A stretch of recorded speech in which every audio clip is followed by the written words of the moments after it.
Yes, thank you for having me speak at this workshop. It's a great honor. I'm really impressed by the things that you guys are doing and the ideals that you represent. And I highly value this opportunity to present to this community.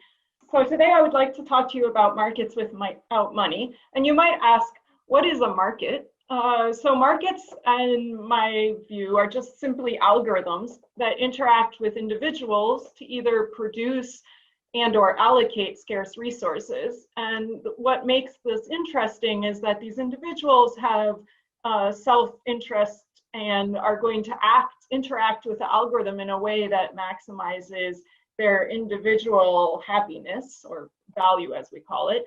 And so the market designer would like to construct these algorithms in a way that optimizes some objective. And this objective could be many things. You might naturally think that a market designer might want to maximize the revenue that she receives from the market that she puts in place. But today, what I actually want to focus on is something I think is of more interest to this community, and that is markets that are designed to maximize the value that they offer to society. That is the total happiness that they generate among the individuals that they affect. And when you have a goal like this, you might think that money has nothing to say about it, but in fact, money is an incredibly useful tool for maximizing the value of an allocation, for example. Let's say we want to allocate this painting. This is one of my favorite paintings by Georgia O'Keeffe from her New York City days, which is where I live. And so maybe we want to allocate this painting and say there's 3 bidders that are interested in this painting. And they have values of 2 million. That is, if the painting was allocated to this bidder, they would be as happy as if they had 2 million extra dollars. There's also a bidder with a value of 6.5 million for the painting, and a bidder with a value of 7 million for the painting. And so you can imagine that we're in a very idealized world where all these art connoisseurs have enough money to afford the painting, even if they had to pay their value for the painting.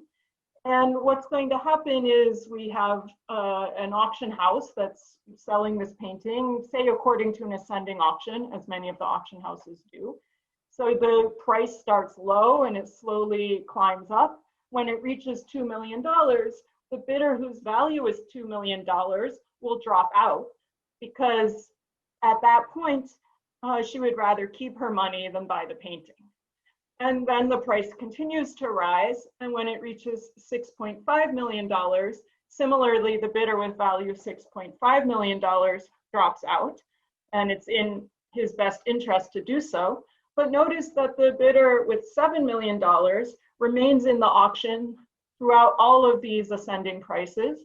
And that's, again, because it's in her best interest to remain in the auction, because she'd rather have the painting, even if she had to pay $6.5 million for it, she would then have $7 million worth of value from the painting and only have lost $6.5 million from her bank account. And so, as you can see, this ascending auction, when everybody's acting in their own self-interest, results in having the painting allocated to the person who valued it the most, which is the best possible allocation from the perspective of the societal good. Now, this shows you that using money was a very useful way to get the painting to be allocated correctly. And the reason is basically because money certifies, it's a way for me to certify my value for an outcome. And it also gives us all a common metric by which we can compare our values. So we know who has the most value for something. But of course, this is a very idealized world. And so, in this idealized world, we can get the market to allocate the item to the individual with the maximum value by using something like an ascending auction. And we can, in fact, compute many more complicated allocations that are studied in the Econ CS literature. But this idealized world doesn't always happen in practice. There are several reasons that money might be a bad way to run a market, to decide allocations. One is feasibility. It could be that it's not feasible to have financial transactions, for example, perhaps due to a lack of bank accounts or something like that. It could be that it's not feasible from the perspective of the buyers also. Maybe they don't have enough money to afford the allocations at a that according to what they value them. And so feasibility can be an issue for using money in markets. There's also an issue of repugnance. So there's many markets that we believe it's a human right to have access to the allocations, and yet they're still scarce, these goods. And we have to deal with that as market designers. We have to think about how to allocate this scarce resource, even when everyone has some rights to it. And in such settings, it's often considered repugnant to charge money. For example, for kidneys, although there's some debate in the literature these days, traditionally it's been considered repugnant to be able to buy and sell kidneys in most of the world. Another example we'll focus on in this talk is school choice. Everybody has a right to an education, so we shouldn't have to pay to send our child to public school. And so in settings when we have these constraints or barriers to using money to find good allocations, we need to think about what are potential alternatives to money. Turns out that there are some very good alternatives to money that you can use as a tool inside your market design for your social good applications. One example of this is a seminal paper from the Econ CS community looking at the market for road traffic. Although, of course, this idea generalizes to much more abstract markets. But let's think about road traffic. So road space is a scarce resource, which simply can't fit all the cars on the roads that we have at any given time. And so we need to think about how to allocate road space to drivers in order to avoid congestion. And to do so, what we are able to use to replace money, we think about time instead of money. So instead of charging people money to drive on roads, we charge people time. And so by charging them time, we can understand that they're going to avoid driving when there's a lot of traffic on the roads, or they'll take alternate routes to avoid traffic jams.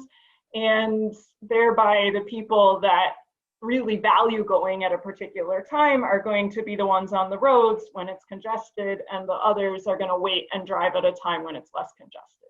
And so you can see that time is a good replacement for money because it allows me to certify how much I value being on the road. Another alternative, which I will discuss in the context of this talk, is the market for schools, which I mentioned briefly earlier. So here we have public schools, and we want to understand how to assign each child to a public school in, say, New York City that is of high value to that child's family. And instead of charging money to infer the values for going into these public schools, I'm going to propose that we offer people varying levels of risk and let them pay or certify their value for a school in the amount they are willing to risk in order to attend it. The third example here that I'm going to talk about in this talk is the market for influence. And so here you can imagine a setting where the one side of the market has more information than the other side of the market. Now, because of this information asymmetry, the people with more information may be able to get others to take certain actions by leveraging this information asymmetry. And they do so by using signals that are based on their private information instead of by paying people to take these actions. So these are the three settings I'd like to discuss in this talk. I'm not going to actually go into the road traffic setting, but let me instead talk a little bit more about the market for influence and the market for schools. I'm going to discuss the market for influence also in the context of a school choice problem, although notice that this is a very general setting as well. But just to give something concrete, let's imagine that we have a high school, which is well known to have about 1/3 of the population are good students and 2/3 of the population are bad students.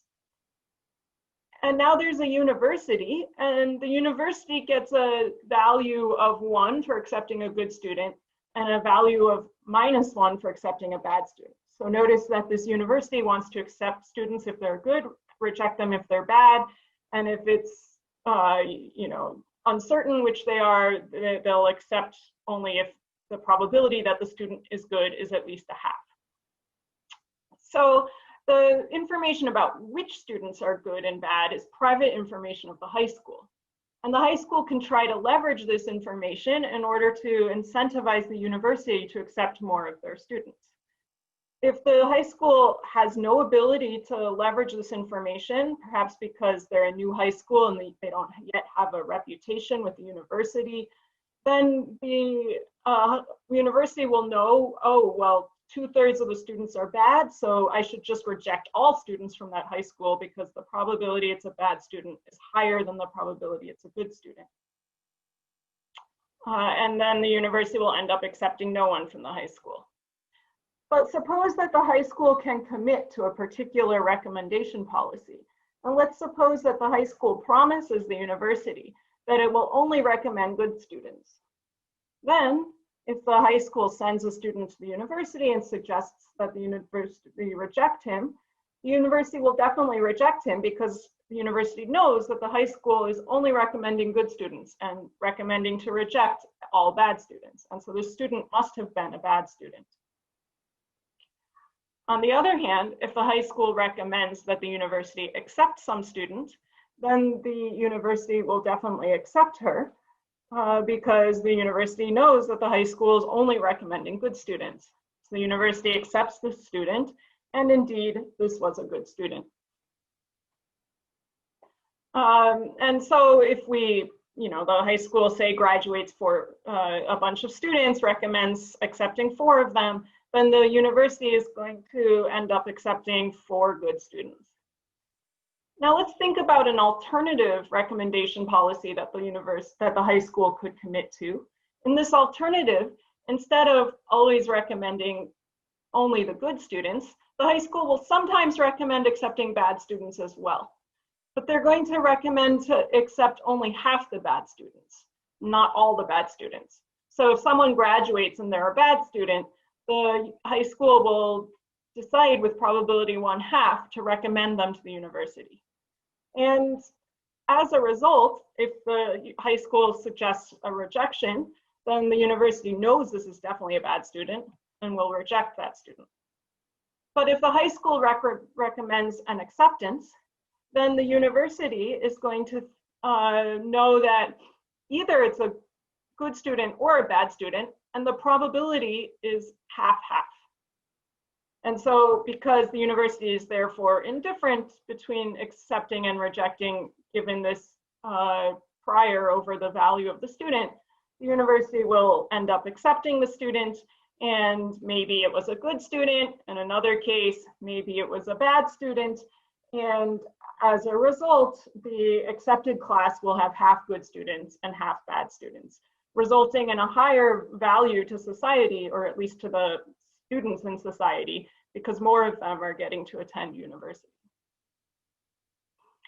One thing to notice about this setting is that if we now introduce a second high school that maybe has less of a reputation with the university, say, maybe these high schools are elites versus a new one on the market, then the new high school might not be able to commit to a particular recommendation policy. They have no reputation with this university, and therefore they're going to not be able to send any signals. And as we noted at the beginning of this section of the talk, in such a case, no one will be accepted from the high school.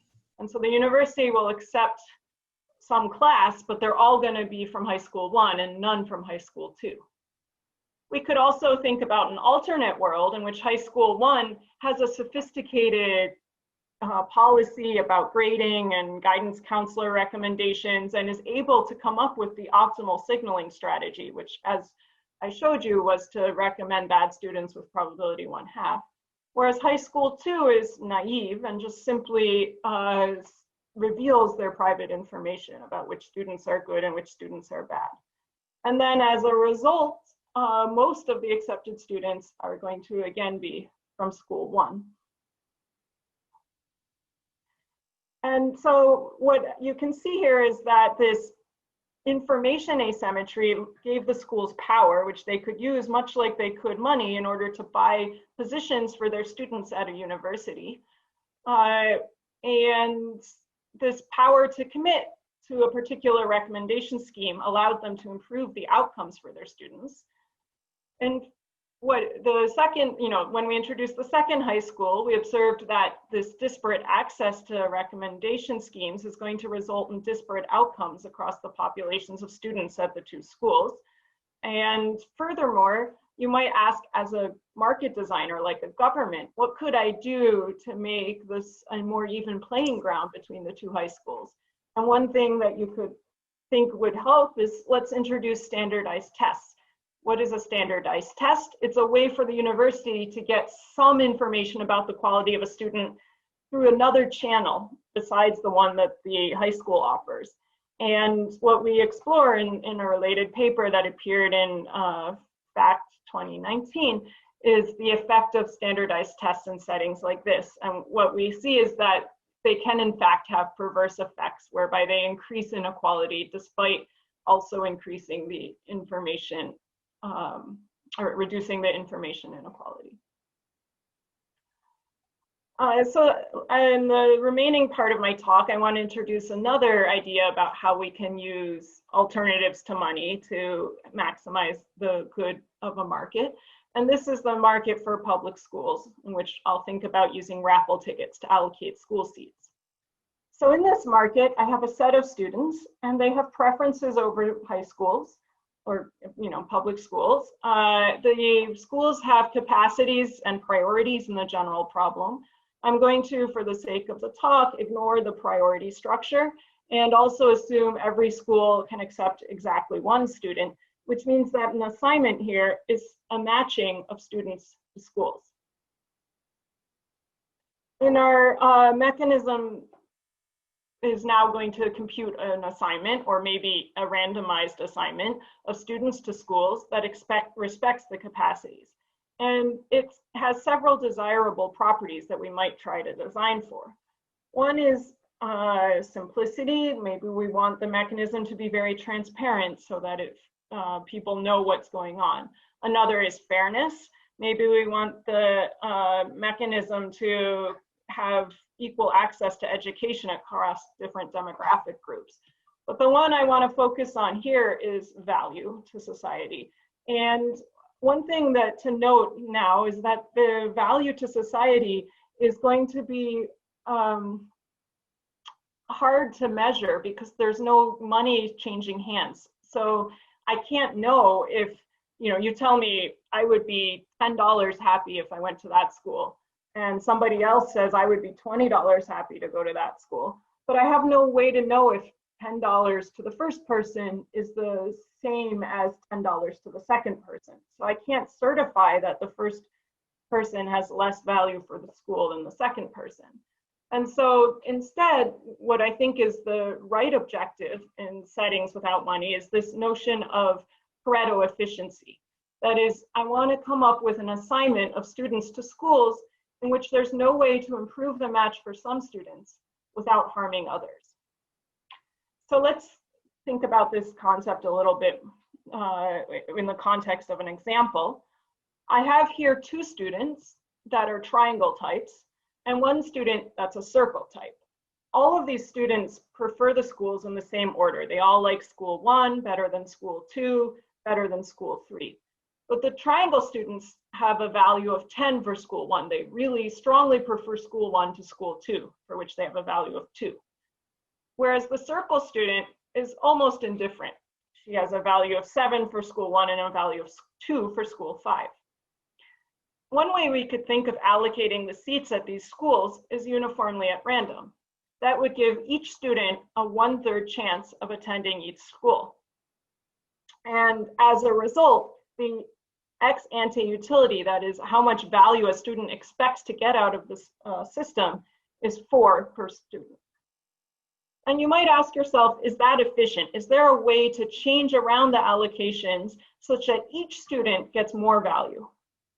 And if you stare at this problem, if you stare at the setup here, you'll notice that, well, the circle student was almost indifferent between schools 1 and 2.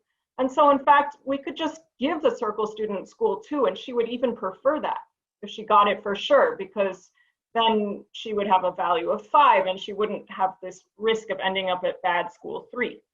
Whereas the triangle students have a much stronger preference for school 1 than 2. And so they are happy to take a lottery at school 1, and if they lose the lottery, they end up at school 3, but if they win big. And that suggests the alternate lottery assignment, randomized assignment, in which we assign the circle student to school 2, we pick one triangle student at random to go to school 1, and the other one goes to school 3. And as a result, each student's value for this assignment is 5 instead of 4 as before. And so this Pareto dominates the previous assignment.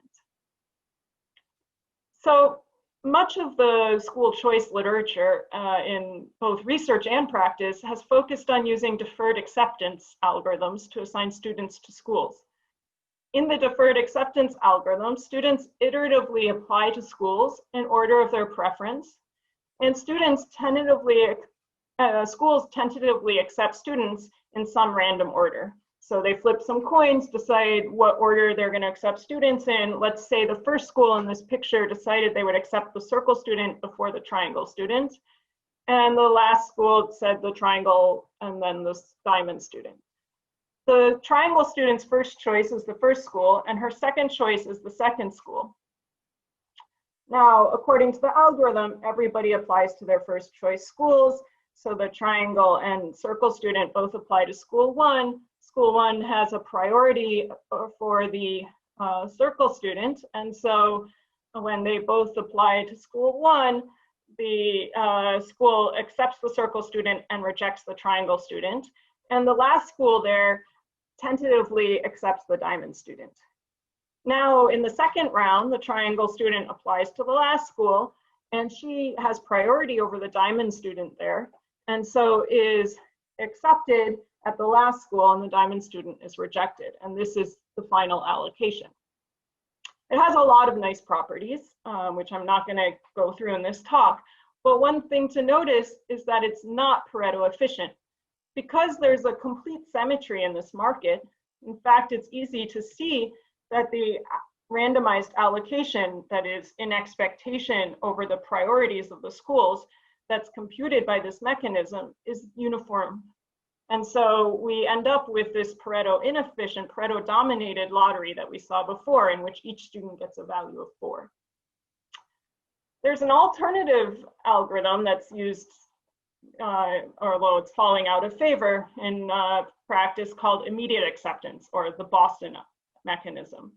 In this mechanism, students iteratively apply to schools in order of preference, as before, but instead of tentatively accepting students in order of priority, the schools irrevocably accept them. And so in this mechanism, if the triangle student applies to her first choice, which is the first school, she will be rejected, and the diamond student, the circle student will be accepted, but also she will have lost her chance to go to the last school because the diamond student was accepted to the last school. And so as a result, we see that the triangle student ends up unassigned. This is equivalent, the first round of this mechanism is equivalent to a raffle in which every school has a bucket, every student has a ticket, and the student can put a ticket in the bucket of the choice, and then schools decide which student to accept by drawing buckets from the ticket, drawing tickets from the buckets. So let's see what in that interpretation ends up what we end up seeing in the equilibrium of the example we've been working with. So these two triangle students, let's suppose they both put their tickets in the bucket of the first school. What's the best response for the circle student? She can either put her ticket in the bucket of the first school, in which case she gets allocated to it with probability 1/3 and gets a payoff of a value of 7/3 for that choice of where to put her ticket. Alternatively, she can put her ticket in the second school's bucket and get a value of 5 for sure. And you can also check that this is the best response for the triangle students, that given that there's one triangle ticket in bucket 1 and one circle ticket in bucket 2, the best choice for a triangle student is to put a ticket in bucket 1. And so as a result, this mechanism computes the lottery that we saw before, which gives each student a value of 5. And the main point here is that the way that the mechanism got this optimal allocation is that it forced students to risk getting rejected by their second choice in order to apply to their first choice. So the circle student knew that if she applied to her first choice school, she would risk not getting it at all and have no chance of going to her second choice school. And so what we can show is that this single ticket raffle is approximately Pareto optimal. And so, you know, this is joint work with Brendan Lucier, Josh Molnar, and Glenn Weil, and it appeared in 2017. And the idea is that these raffles allow students to express the strength of preference by the risks they are willing to take. So instead of paying money, I pay in risk. And these raffles are provably approximately Pareto efficient, so they're good at maximizing the value to society.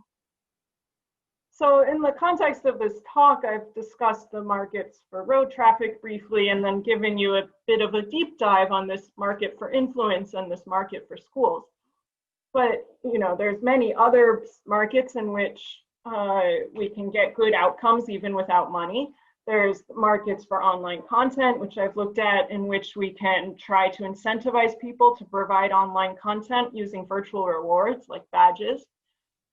There's the market for presidents, which we want to select an outcome. This is now a public outcome of a president who lead the country, but instead of buying the outcome we want, we consider mechanisms in which people vote for outcomes. And now, instead of money, we're using a scarce resource of votes to incentivize the right outcome. And so, in summary, there's many sort of levers you can use to achieve good outcomes in markets. These include time, signals, risk, as in the case of roads, influence, and schools, and also fame, as in the case of virtual rewards, or scarcity of a resource like votes, as in the case of the market for presidents. So thanks for your time, and I look forward to discussion with our discussants. All right. I thank you so much, Nicole. I just got word from the organizers that we have a slightly updated timeline. So we'll have to sort of be a little shorter on the discussion and a little bit to still be able to accommodate Q&A. So don't be surprised if I kind of skip through some of the slides that we prepared. As posted in the chat, the Q&A tab, please post your questions in the Q&A tab so we can sort of use them as we following our discussion with for our conversation with Nicole.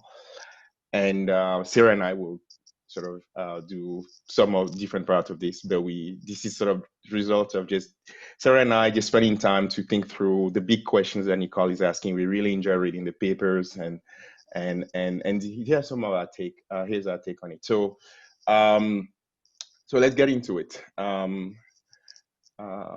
right, next slide. So I already spoke about what we're going to do. So obviously, market without money for social good. So it's an important problem And therefore, sort of, Nicole and her co-authors are thinking hard about how to design mechanisms, typically towards this a notion of optimality without money. Throughout her papers and the ones that are sort of being referred in this keynote, she's bringing together a variety of literatures that span sort of thinking about social preferences, risk preferences, strategic sophistication, her other beliefs. There are some really cool parallels to the auctions literature, as she hinted in some of the examples she gave.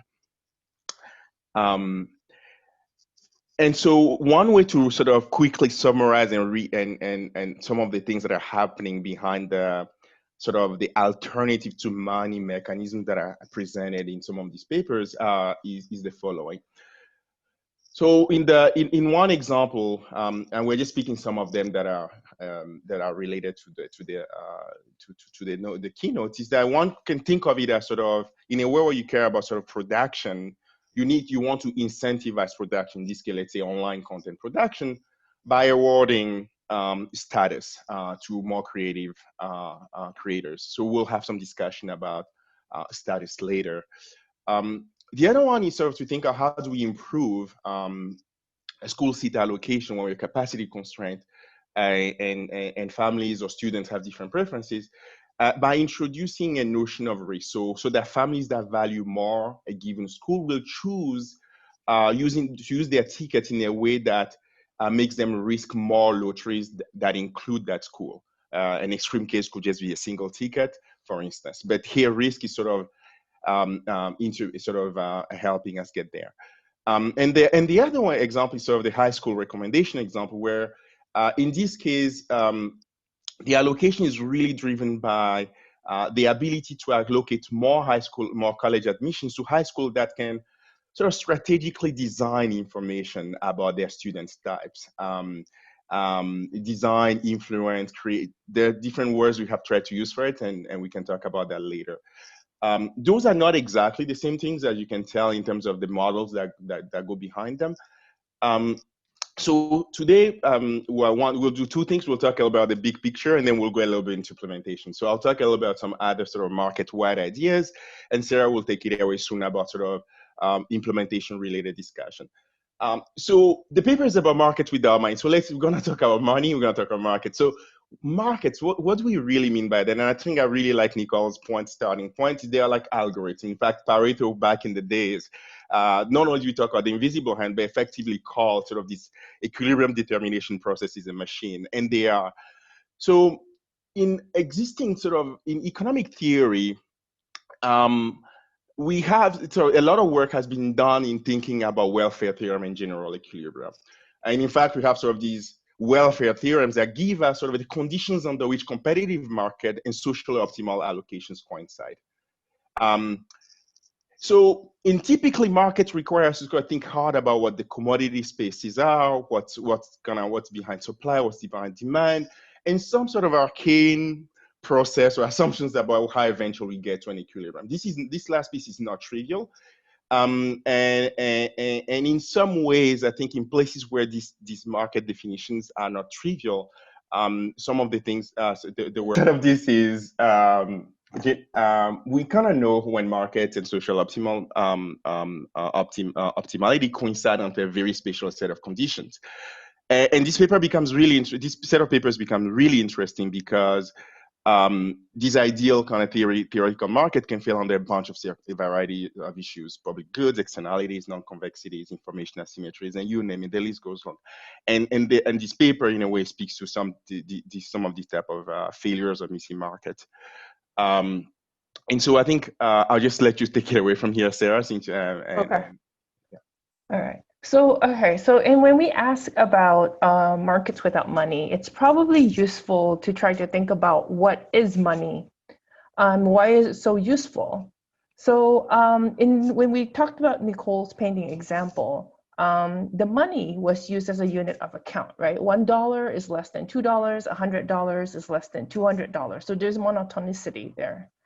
Another thing is that if the painting was worth $300 and you get the $300 is a value that is predictably stable when I retrieve it later. So we need these properties. And that makes money a useful thing as a medium of exchange. And so when we're going to replace money with status or risk or information, then how well do these things do in this particular dimension? Next slide, please. So in the next slide, let's just think about image, right? Image or status as a replacement for money. So isn't it true? There's a lot of literature that have shown that as you spotlight people more, they behave better. However, there's also a set of literature that shows that image rewards are not monotonic. So there's a paper by Benabou and Tirole, AER 2006, that shows that when people have diverse reputational concern, like maybe one person cares about being famous, another person doesn't, then people care about how much of their behavior is driven by a desire for image. And so this could limit the amount to which you could change behavior by changing image rewards. There's also a paper with Daniel Jones and myself in management science, where we show that in an experimental setting, as you increase visibility on people, you don't necessarily increase social good. What you're increasing is conformity. So what we're saying here is that status does improve behavior to some extent, but then there's some limitation in it where it doesn't behave in quite a monotonic way. Next slide. Next slide, please. Okay, thank you. So the next thing is risk. So when we are going to use risk as a way of making exchanges between people, or within a person himself, within a person, we want to know whether risk preferences is something that is stable.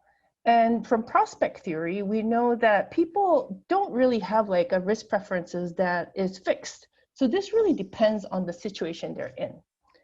If they see a situation as having a high probability of gain or a low probability of loss, people behave in a risk-averse way.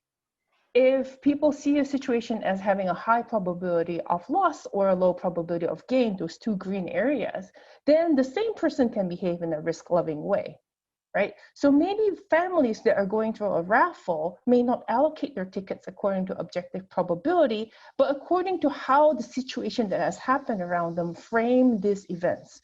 So a family that has lost a lot of things that are in a tight spot may say that, hey, I'm willing to risk everything for a small probability of a gain. So I'm going to put all my tickets in this one super risky thing, right?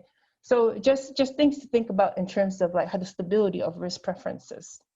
Next slide, please. We're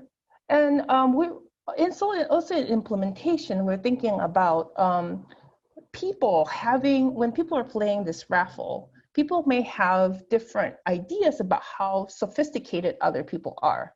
And so the raffle will work when people put in their things in the different boxes they're in, and they're allowed to adjust them until it reaches a certain equilibrium upon which the raffle will be taken, right? So there's some adjustment that's happening when we don't expect everybody to have common knowledge of rationality, like perfect rationality. So in this case, we went to the example of the triangle and the circle people. And then what we did was we changed the value of the second score to 3.5, right? So in this case, when you do random uniform lottery, you get 4.5 with the triangles, and you get 4 with the one student, that is the circle student. If we just do a uniform distribution, 1/3, 1/3, 1/3. Next slide. But let's assume that we actually play this raffle and then people are just, regular people. So let's say that the circle person comes in. The circle person comes in, doesn't know very much about the world, and he says, I'm going to put my raffle in my best option, which is school 1. So he puts it in there. Next slide. And then now the next person, which is the triangle person, comes in and he says, if I put my ticket here, there's 2 tickets here. My expected utility of going for school 1 is 5, so I'm going to put my ticket there. And then next slide. Now, the second triangle comes in and he says, hey, I can't put my ticket in that one because there's already 2. So I'm going to put my ticket in school 2. because if I put my ticket in the first one, I get 1/3 out of 10, that's 3.3. It's better, I'm better off getting 3.5. So that puts his ticket there. And then so now, in order for us to get back to the allocation where the 2% is in the first one and the circle percent is the second one, the circle will have to switch over to school 2, and then the triangle will have to switch to school 1. But the circle is not going to want to go to school 2 unless they're sure that that would make the triangle move to school 1. And if they don't think that the person is paying attention to that raffle anymore, then this is the allocation that you might get, where the first person expected utility is 5, the second triangle is 3.5, and then the circle is 3.5. Okay, so next slide, please. So overall, we think this is a really cool, neat, and a very comprehensive way of wrapping around these various elements in behavioral and like non-standard preferences into a mechanism design framework. But in implementation, we want to push a little into implementation on the many ways in which humans are doesn't quite fit theory exactly, and where things can maybe require more information or more implementation details. But thank you so much for the talk, and we think it's very enlightening on various disparate aspects. So do we have time to read the Q&A now, or what should we do? A couple more minutes. Yeah, so I guess Nicole, maybe you can, if you could maybe respond to quickly to give your feedback, and some of the thoughts that we highlighted in this discussion came up in the Q&A, especially around thinking about sort of the requirement in terms of complexity or computation on the agent, heterogeneity in preferences, and also a sense of is this like normative or positive, as in what's wrong with the existing mechanisms in a way, or can we rationalize them? So if you can take it away, and thank you again. Thanks for the amazing discussion. I really enjoyed that. I guess I can react briefly. And first, the example with the schools whereby the students ended up in a triangle and circle in bucket 1 and triangle in bucket 2, that is also an equilibrium and with the altered valuations that you presented. And so that exhibits something that I didn't emphasize, which is that this single ticket raffle is not going to be Pareto efficient allocation. It's approximately Pareto efficient. And I didn't get into what I meant by approximately Pareto efficient, but what we want it to be the case that nobody can say double their value without anyone else being harmed. So this is, a great observation that we could have Pareto dominated allocations. But I guess my rejoinder would be that under all the assumptions in the model, they can't be too Pareto inefficient in a particular sense. Then in terms of the broader point about we should maybe agents are behavioral and perhaps have prospect theory style behavior where maybe they underestimate small probability events as is standardly documented in economics. I think that's a super interesting area for further research.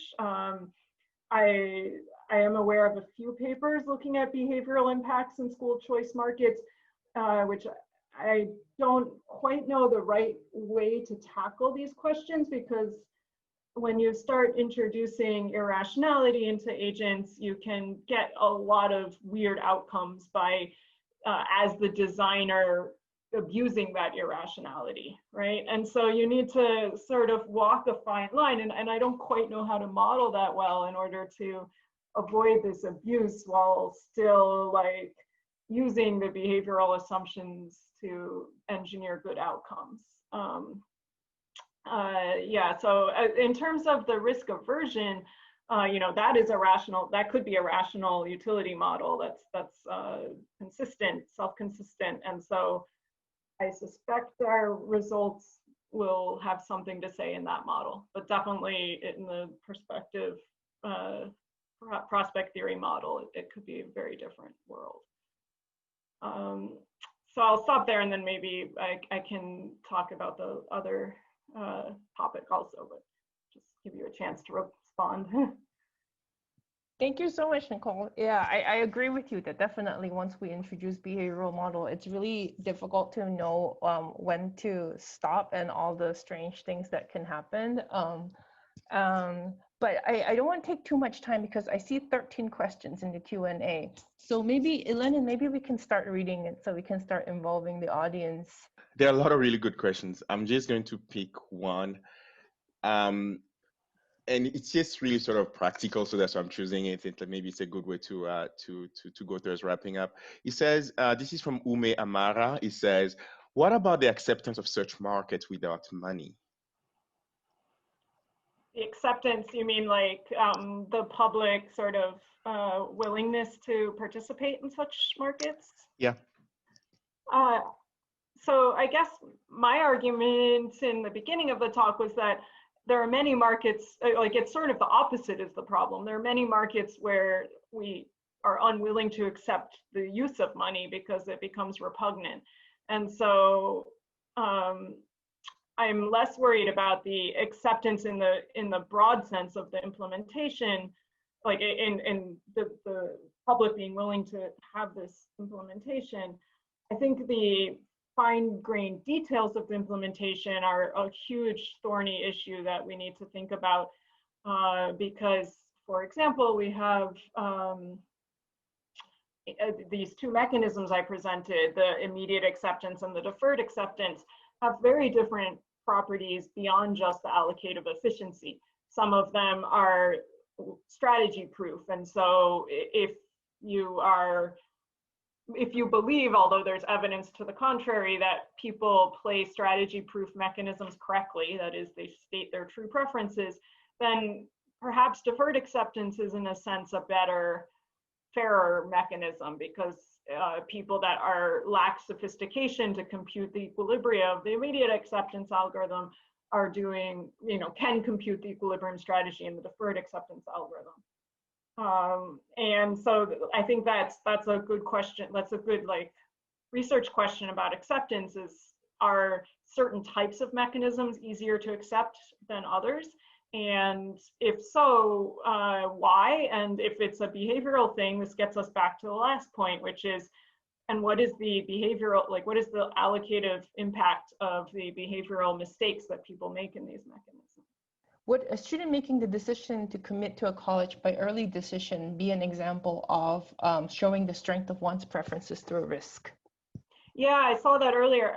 That's a really interesting point that hadn't occurred to me. I think it's a great example. And the reason here is that, as at least, when I was applying to colleges 20 years ago, early decision meant that if you got accepted, you were committed to going there. And so, in a sense, it shows a sort of risk. You could apply early decision to maybe your second choice school if you thought that if you waited, then your chances at your second choice school would go down, and your second choice school isn't that much worse than your first choice school. And so you're trading risk across time and across schools. So it's a slightly richer model than what I discussed. But I think there are definitely senses in which early decision is all about risk.